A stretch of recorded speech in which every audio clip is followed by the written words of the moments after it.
Welcome back to Lanterne Rouge Cycling Podcast presented by Zwift for an impromptu transfers recap part 2 because on the eve of La Vuelta, perhaps a bit of gamesmanship from some of the teams. I would say some of the highest profile riders on the market have been announced as transferring. Richard Carapaz, Ineos riders, two of them. We'll get to Jumbo-Visma with Kelderman and Van Baarle. But before we get to that, I'll mention our show partners, Zwift Academy. It's back and registration is open for 2022. Whether you're aiming for a pro contract like Jay Vine, who's here in the Vuelta for Alpecin de Koenig, or Neve Bradbury, or just looking to kickstart your fitness with some structured sessions, Zwift Academy will help you get fitter and have more fun on the bike. There are 6 workouts to complete, either solo or in group workouts, with baseline rides to compare your progress before and after Zwift Academy. Thanks, as always, to Zwift for supporting the show. Carapaz is the big one. Off to EF Education-EasyPost. Looked like Daniel Benson at Velo News had a coordinated embargo with the press officer or with Vorders. He had his long form piece written, ready, released 10 minutes before the EF announcement, saying this could be the most successful transfer of the decade. We'll see about that. We'll see But about yes, that. 3-year deal. 29 years old Carapaz at Ineos. He won the Giro at Movistar. He was fourth in the Giro in 2018. He won stages in both 18-19 Giro on Ineos. Tour de France 2020. He got kind of shafted because Thomas wasn't in shape. He got dragged in. He was supposed to do the Giro. Vuelta, shafted again. No teammates. Came second on bonus seconds to Roglic last year, third in the Tour. I don't really see how he could have done too much better. And this year, and then he DNF'd the Vuelta, and then this year, second in the Giro. Hindley beat him on Fadaya. In terms of wins at Ineos, it was the Olympics. But that wasn't in Ineos colours. He won Tour de Suisse last year with a stage. He won a stage at Polonia in 20 and a stage in Catalonia this year. So he's a consistent Grand Tour performer, Benji, but a 3-year deal. I see this as the Uran replacement. It's hard to see it as anything else other than that. I agree with that. And the initial reaction I have is good. We're balancing out cycling a bit. We're putting a GC podium contender into a team that, in my opinion, when it comes to the Tour de France, didn't have one. I didn't see Hugh Coffey as a Tour de France podium contender. When it comes to Chavez, neither. Uran, not anymore. So that team was lacking that for me. Nelson Paulos also not on that level. With Carapaz being removed from Ineos and added to the team of EF, we've got that extra team hunting for a podium in a Grand Tour is what I would say as a goal for that team with this transfer. And next to that, let's analyze both EF and Ineos after this transfer, okay? Let's take a look at EF first. They get Carapaz as leader, Uran's out of contract. I'm guessing that that's the end for Uran at EF unless he finds an agreement that is not much money, which I don't know. Is there a team that would be interested in taking on Rigoberto Uran after 2022, after this season? I mean, if I was him, I would stay at EF. They let him do the Grand Fondo stuff. He's got his own apparel. I think he's got his own business stuff.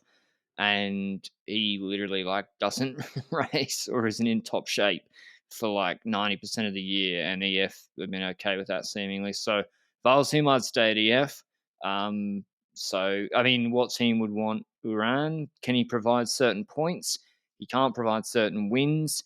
Can he even guarantee you a top 10 GC at the Tour de France? No. So, and he's 35. It's curious the parallels. He was signed when he was 29 at EF when they were Cannondale.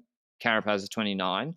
He podiumed the Tour de France. He came second to Uran in 2017 when he was, I think, 30, the second year of that contract. So I think that's what EF are looking for. They got it's for the whole of the next 3-year point cycle. If the points remain, Carapaz, even if he doesn't win the Tour, top 5 GC at Yeah. both World Tour 1 weeks and Grand Tours provide a huge amount of points. And I would say, generally speaking, the top GC guys are undervalued. You'd be like, okay, Carapaz, I don't know what he's getting paid. Vorders, I said in the Velo News article about how he had to go and get extra money from EF, get their sign off. So he's not on the Olympic champion. He's not on pennies. But there's a lot of guys on 700k, 800k who don't win races, who don't top 10 World Tour races, can go 2 years without winning a dot Yeah. pro stage and don't contribute to winning. Whereas, Carapaz, like, he should, in theory, still be in the prime of his career. Are you worried that do you sense any decline with Carapaz? Does what happened in the Giro concern you, or do you see him as still he should be the favourite to podium any Grand Tour he enters just about? Favorite for a podium, that's a difficult one, eh? Because, like, when it comes to the Tour de France, we've got some top-notch hitters for it. Roglic, Vingegaard, we've got Pogacar. Those are three riders I rate above Carapaz, for example. But for other Grand Tours, we usually have a podium favorites group that Carapaz would fit into and would be a rider that is set to podium a Grand Tour that doesn't have those three big hitters on the start line. So I see Carapaz as a podium contender for any Grand Tour he lines up with, but it's going to be harder in the Tour de France than in any other Grand Tour in the season, is what I'd say for now. Obviously, let's say Remco does actually destroy La Vuelta, like you have happening in your dreams every single night until the Vuelta happened. And that would change things because that's an extra contender that would be significant for Grand Tours in the future. So there's always that danger that an Ayuso, that an Evenepoel, that an Almeida, that those riders step up and become better than a Carapaz when it comes to the podiuming of Grand Tours. But when it comes to Carapaz himself, I don't necessarily see him becoming weaker over the last 2 years. Yes, he won that Movistar Giro back in the day, but I still believe that was a mistake by Nibali on the stage where Carapaz took most of the points, where Nibali basically only focused on Roglic, expecting Roglic to be this all-out contender for that Grand Tour, and it backfired completely with Carapaz taking loads of time and eventually being unable to take back all the time towards Carapaz by the end of the Grand Tour. And when it comes to the Vuelta, where Carapaz almost beat Roglic, again, if he has a better team there by Ineos, he wins that Grand Tour, in my opinion. But also next to that, was that Roglic at top level in that Vuelta, or was that at the end of tiredness, He Roglic? wasn't top level, and also it was in November, so it was colder and rainier. If it's in hot conditions, he's going to have less problems. That random stage, was that the race where the jacket Formigal. thing was? Yeah. Yeah, like that. November Vuelta, like Carthy, I think prefers the cold. He did better in that Vuelta, weird Vuelta. That being said, there haven't been many options on the market. There's two guys that were on the market for 2023 who have podiumed a Grand Tour in the last 3 years. Kelderman, 31, and Carapaz. I don't know the price Oh, difference. I would assume. Is there anyone else? Nibali did is Vincenzo retiring. Nibali do it in the last 3 years? But hey, he's retiring. But maybe Did if you he? put enough money on the table, did he? I don't know. Probably not. In the last 4 years, maybe. Not 3 years. Damn it. Close 2019 enough. Giro, different era, pre-COVID, different time. um, Kelderman versus Carapaz. If I'm EF, it makes more sense to sign Carapaz, even if he's Yeah. more expensive. Kelderman's less reliable in terms of crashing and points, one would think. Like, for example, this year, I like Kelderman as a rider. I think he's underrated, but the results are what they are. Tirreno 19th, Valenciana DNF, Giro 17th, No Dauphiné wins? 28th, Burgos 9th. Although that's being said, he was instrumental for Hindley on sort of for stage 14, but that is not Carapaz. Yep. Carapaz also is able to win stages, which Kelderman has difficulties with. Let's just say that. But next to that, if we take a look at what is surrounding him in 2023 IDF, let's talk about that aspect of that team. In all honesty, it is a relatively decent climbing squad. It's not a godlike climbing squad. It depends on who you send with him to the Grand Tour that Carapaz is supposed to podium, because will EF send Carfi and Carapaz to the same Grand Tour, for example, or will they split them up? That is a question that I'm asking myself. Are they going to send them both to the same Grand Tour, to the Tour de France, for example, with the Venezuelan, no, Ecuador. Oh my God, I'm getting the countries wrong. The Ecuador people in there as well. Caicedo, Cepeda, those riders. Yeah, Cepeda signed as well by EF. So I don't know. That's like he's three useless. Ecuadorians, but is he completely useless, or can he be part of a climbing train? I mean, what climb can someone that's 53 kilos help on that doesn't have the same raw watts per kilo as Jonas?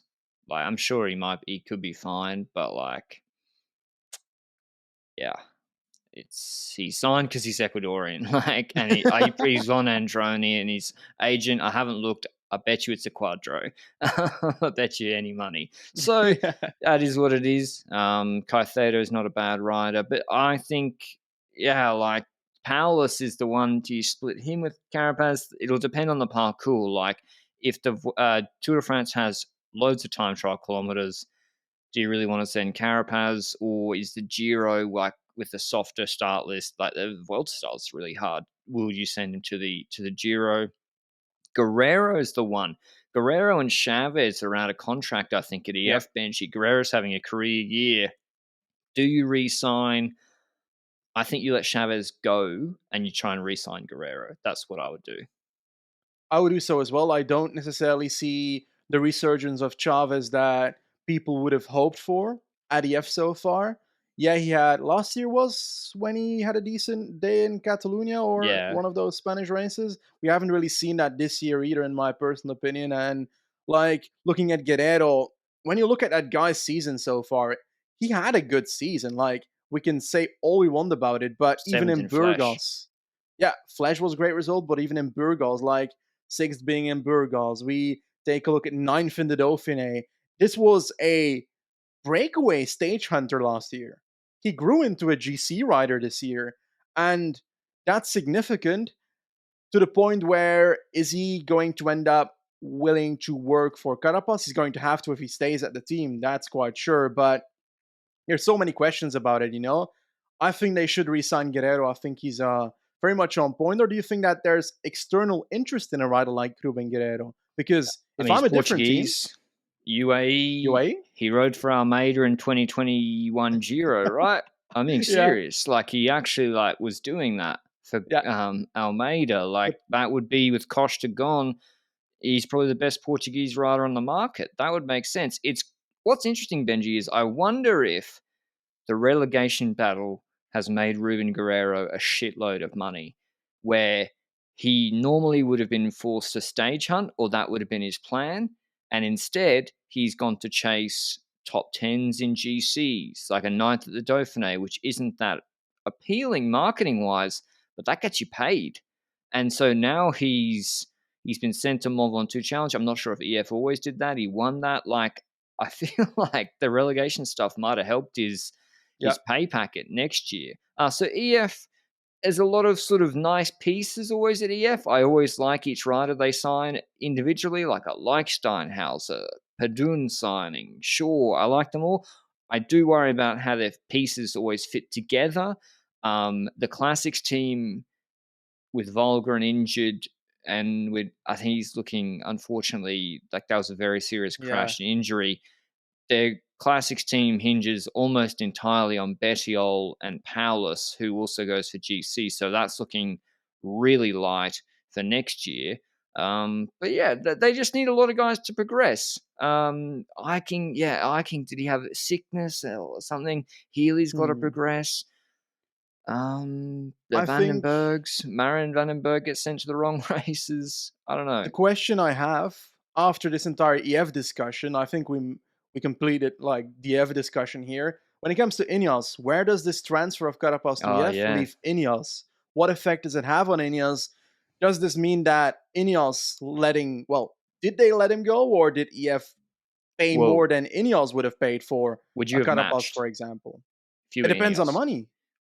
Well, let's say it's 3 mil. It's like big boy GC contender, top 5 GC contender in the world money. 3 mil, No, 3.5 mil. Could be I don't more. think so.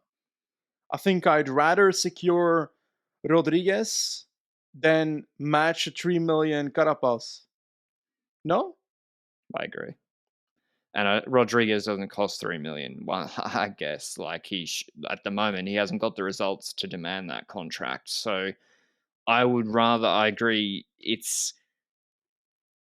But then who are they sending to the Giro? You'd have to have faith in Gegenhardt to step up to leadership again. We haven't seen that since 2020 Giro. I'm not looking at their roster. You have to have faith that Bernal comes back. Like a Hmm. lot of things have to fall into place for you to.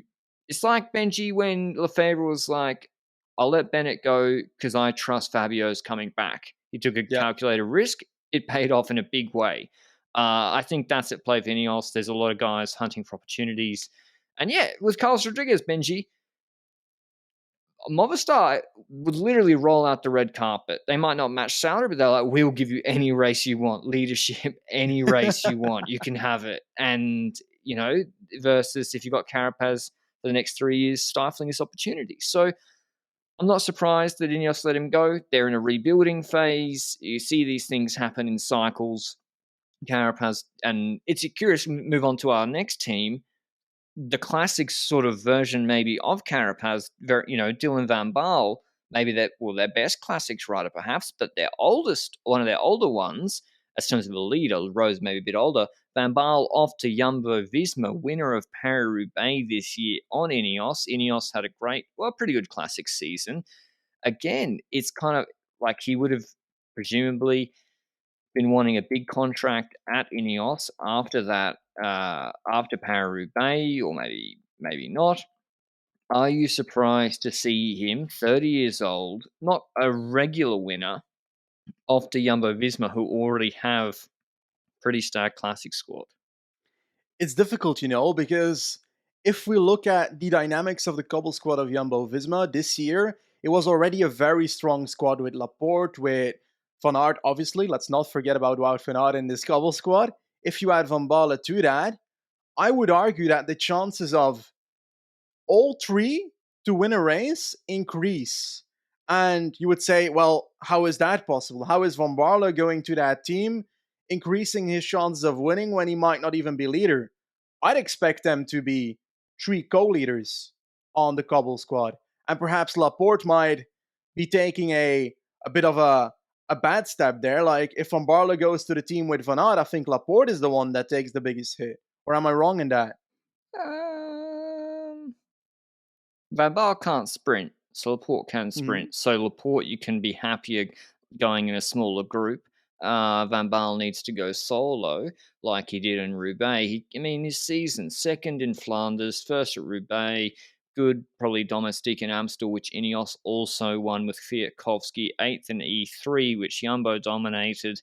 We haven't mentioned him as a stage racing domestique, Benji. He did the Tour de Suisse, Tour de France, and he's doing the Vuelta this year. He's been a busy boy.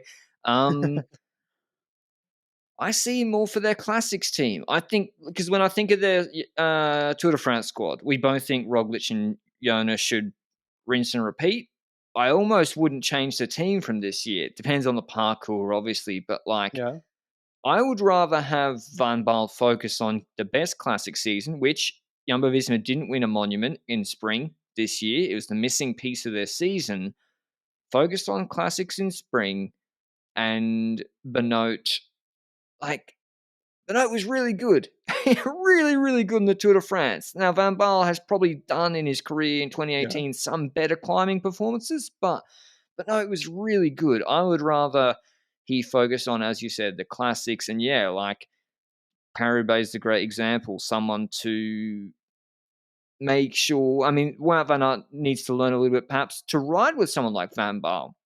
He doesn't need to close attacks. He doesn't need to push on the front. Let Van Baarle initiate things as well. But yeah, he's Dutch. He's 30. He's still in his prime. He's got good years in it. Like, it makes sense from a marketing perspective. What do you Yes. expect? Like, do you think he will be sacrificing opportunities, or do you think they will go with like the multi-leader stuff even in the classics? I believe they should go for multi-leader strategies in the classics. I think that's what works a lot of the time when it comes to Quickstep in the past. And the stronger Quickstep became, the more dominant they were because they were strong in the whiff. And if one leader has a bad day, if one leader crashes into a ditch like Laporte in RVV, you've got an extra leader next to that can pick up the pieces where they are left off with.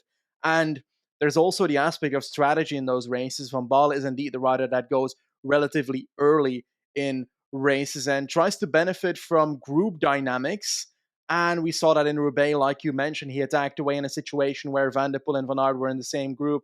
And I think it was also when Van Aert had punctures and so forth. But basically, Van der Poel and Van Aert had to respond to every attack that happened in those groups. And certainly they look at each other to close a gap. And now with Van Aert being in that group, Van Baarle could either attack if a stronger sprinter is still in the group there, like a Pedersen, for example. If Pedersen is in the group with Van Aert, in that situation, Van Baarle can try and attack away while Van Aert is a second option, the sprinting option, while they put Pedersen under pressure at the end of a Roubaix, for example. That's the situations I've got in my head there.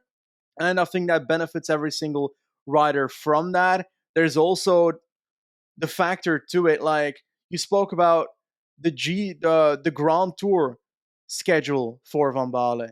Is there an effect? This is a conspiracy theory by Benji Naesen, written right now.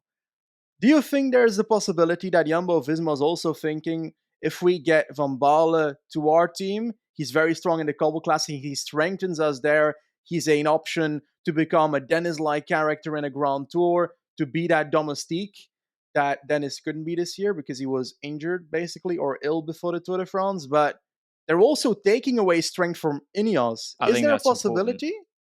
Okay. Ineos, apart from Pidcock, will remains to be seen what he does in the Classics next year. Breakout Classics season last year, Ineos relied in Brabantse-Pijl, in Paris-Roubaix, in Amstel Gold Race. They relied on multi-leaders. It was Pidcock and Kvyat more so in Amstel, but Paris-Roubaix, it was Turner and Van Baarle, right, in that last group. Mm-hmm. And they used their whole... And so this is their strongest classics rider across all the classics, Van Baarle. Sheffield is coming. Yeah, he's coming, but, like, would you say next year... Like, Fred Wright came 10th in RVV. No one ever... Oh, top 10. People forget that. Like, can we pencil in Sheffield for 5th at RVV next year? Maybe, Yes, but I'm calling it. You're penciling it in. But Van Baarle literally came second this year. Now, that was because Pogacar kind of messed up the finish. But when you think about now the teams in those spring classics, is Alaphilippe going to focus on them as much next year? Or is he going to focus on his Ardennes?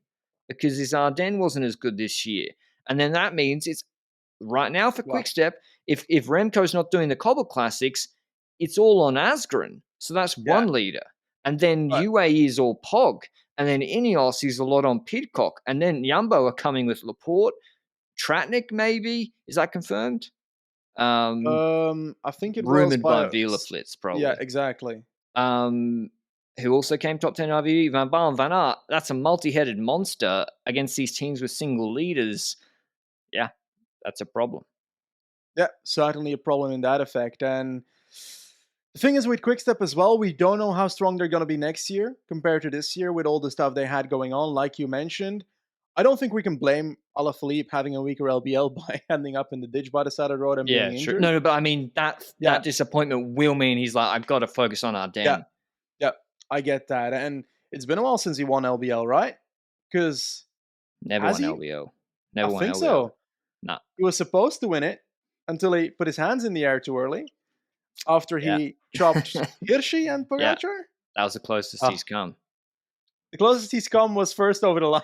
No, he was second. He was second over the line and then relegated to 5th. But yeah, I think weakening competitors and then the marketing benefit. And it's the same thing with the Carapaz move. Ineos are like, all right, we got Sheffield, Pidcock, Clock, got all these guys wanting leadership next year. Should we match Van Baarle? Is that the best use of our money? Maybe not. That's probably, and he probably wants to go to a Dutch team, or maybe he doesn't. I don't know, but he's going there. Another move from Bora Hansgrohe, going home. He was on Lotto NL Jumbo. He's on Belkin, Rabobank Continental back in the day. Wilco Kelderman, one of my favorites. 3rd in GC at the Giro 2020, 4th in the Vuelta 2017, 5th at the Tour 2021 last year. Good results. Like, so many top 10s. Like, he's got that crazy statistic about how many World Tour top 10s he has without a win, especially for a guy. He's not Kruijswijk. He's quite fast in a punchy uphill sprint. That's what's crazy. But if you look at the Circuito de Getxo finish, you see why he hasn't won a lot of road races, the way he played that against Ayuso and Piccolo, who we forgot to talk about at EF. But he's just a nice rider. EF signed it. Everyone overlooked because Gazprom folded, which wasn't his fault because of the war in Ukraine. But he's most talented, or was most talented under 20 or Italian junior. And he looks really good. There's more about him, in my opinion, because it's a longer story when it comes to Piccolo. If we look at the way Piccolo's history is in the grand scheme of things, he was signed at Astana back in the day and was hindered by injuries before he ended up being dropped by Astana. Maybe a No, they just mutually mutual thing, terminated. mutually terminated with Astana. It was never disclosed what the injury or illness was that he was going through, but that's his privacy. We don't need to dive too much more into that. And then after, he basically rode for the Italian national team and a club team in Italian classics, doing well at the Veneto Classic, got great results there, and these results got him signed at Gazprom, which at Gazprom, you know what happened. You just explained what happened, the Russian war stuff. And eventually, he ended up on no team, going back to Drone Hopper. And at Drone Hopper, he finally got to prove himself at the Spanish races. That finally got him into AF. So this man has not had luck at all when it comes to his signing. I know. And Gianni Savio, he was on Androni for 6 weeks. I bet you Savio, if he had a buyout clause in there, would have been the best bit of business. I mean, I said it, I circulated this at the time. I was like, when Gazprom folded in, I was like a vulture. I was looking through their team list. I was like, who has got something here? Varchek's been signed. I circulated around. I was like, Piccolo, someone's got to take a chance on this guy. He's from the right country. Like, he's bucking the trend, Benji. Usually Italians that can pedal under 25. Trek is like, would you like 5 years? Like, what's going on? And no one picked him up. And I was like, the results are good. Now, maybe a difficult character. I don't know. Like, it didn't make sense to me. And yeah, someone should have signed him, stashed him on their dev team, given him a 6-year deal, put an outrageous buyout clause in there, and just developed him and taken him to their World Tour squad. And they didn't. And EF, it's a nice signing. I think he's really good. He might do nothing. He's super young. He might have team issues. But like, you always look for the guys. Are they getting some sort of results at under 22 years of age in actual open UCI races when shit's not going their way? Like Veneto, I know it's not the biggest race this October, but like, stuff's not gone his way. He's on the Italian team and he's still getting results. Like, that's someone, anyway, honed in on. That's a self-pat on the back. But yeah, Piccolo, nice line from EF. Being too nice to Waters on this podcast. I came into it thinking I was going to roast the signs, and I was like, yep, like it. Yep, like it. And it's like, fuck. What's the dude on Gazprom that was good when it comes to sprinting? Did he get any future? Was Conchi on Gazprom? The Malucelli? Malucelli. Yeah. Any news about him? Because I haven't heard much about him personally. He picked up a pro contract, I think, and he is on China Glory and actually won a stage of Sicilia, or was that when he was still on Gazprom? No, Italy, that was on team. China Glory. So he came fifth at Arctic race, but he's like a journeyman Conti sprinter. Anyway, Wilco Kelderman, journeyman World Tour top 10 getter, returns back to Jumbo-Visma.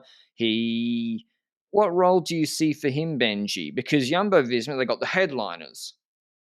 Roglic, Vingegaard. Who else for GC? Like, there is a big... Omen's not it. Kruiswijk's folded into a domestique role. Geesink, Vos hasn't shown it. Did they kind of need another guy for a Giro?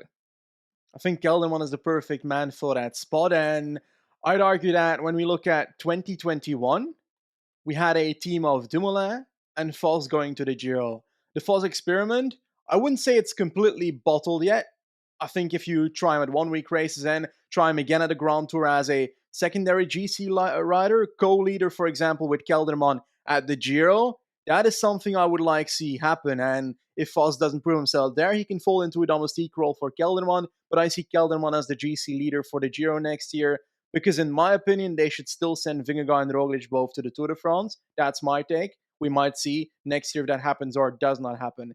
Now, I also think that Kelderman should be in the Tour de France team next year, and he should be a domestique Yep. because that's an extra mountain rider attitude there. I know that when the Van Baarle discussion happened earlier, that you mentioned that the team should stay the same. You probably forgot that Kelderman was being signed because I think you agree that he should be in the team. It depends who he'll be fighting Kreuzweig for that position. Mm-hmm. There's Koos, Benoit, I forgot Van Hooijdonk, Laporte. It depends on the parcours. I mean, if there's no cobbled stage, Benji, do you need all of Van Hooijdonk, Laporte, Van Aert, Benoit, 4 rouleurs? Yeah. Like, if it's not in Denmark, if it starts in the Basque Country next year, do you want does Kelderman replace? I don't know. That's something to. It depends on the parcours.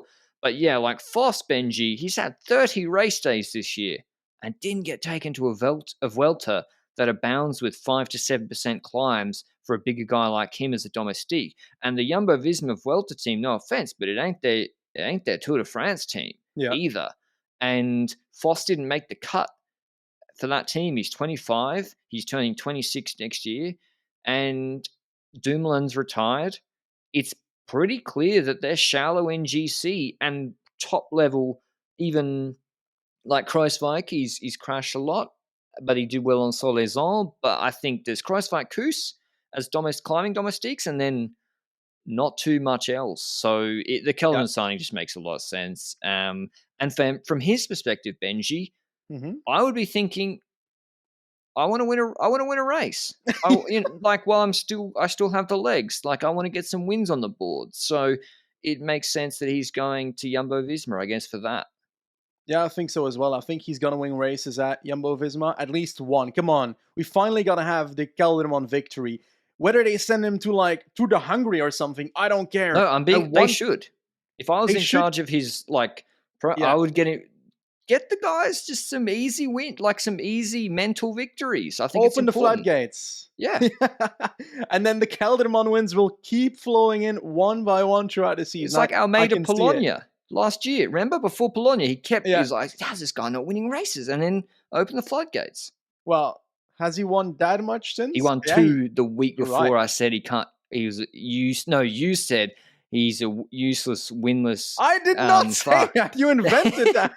You invented he won 2 Bologna stages and GC, I think. I did not say that statement. I deny it. But I think this does have a factor or an influence on the other part of Jumbo-Visma.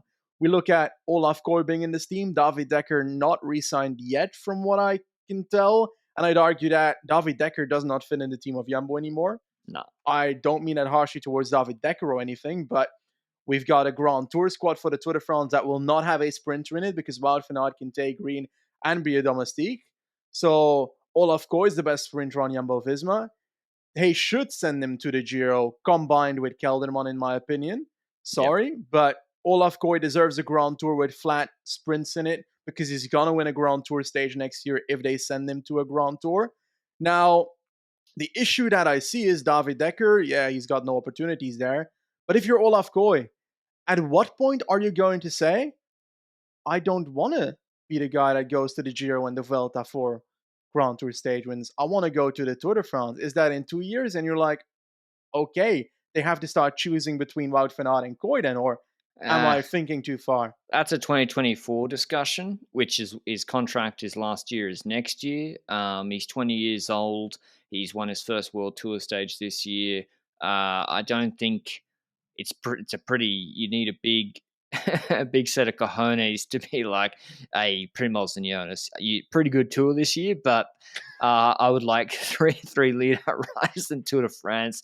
I would like to go for my chances with Wout in the team. So I don't really see that as a discussion, at least coming up this year. I think Giro fits. I would send a split squad of Tosh van der Sande, Dennis, Kelderman, Foss maybe, plus Koy and one of the Van Dijk brothers. I mean, you've seen in Baumann, sorry. You've seen a Tour of Denmark when Koy has Laporte as a leader. It's like, I know it's not Tour de France sprint, but it's not even close. I think they should sign a proper last man for him. I don't know if Affini is that guy. I think Affini at the Giro is a fine setup man, but a proper last man, can Rosen do it? I'd like to see them get a specialist in for Olav Koi. But Kelderman, yeah, what do you think, Benji? I think he crashes a lot. He got Kreuzweig, Kelderman, Roglic. I think he But podiums the Giro, and I think he wins a random TT. okay, I think he just wins the stage and he's going to go for GC at the Giro and he's going to get a top 5 there if he can finish it in one piece. The thing is, they don't have Tony Martin anymore, so there's one rider that you're behind that you're scared. That's Tony Martin and perhaps Geraint Thomas as well. So that's one of those two riders that's out of the peloton. No offense to Tony Martin, great rider, but let's be honest about it. And I think that reduces the crashes on Jumbo. Not convinced. But yeah, we'll see. Kelderman uphill can go super, super fast. He's in ice weight for it as a domestique. I think it's a fine signing. Don't know the money for all these signings, which is unfortunate. Like, it really would add a lot. Like, you could be like, because if Carapaz is on some ridiculous deal where he wanted to go to EF and he's on like 1.5, you're like, well, that is the best transfer I've ever seen.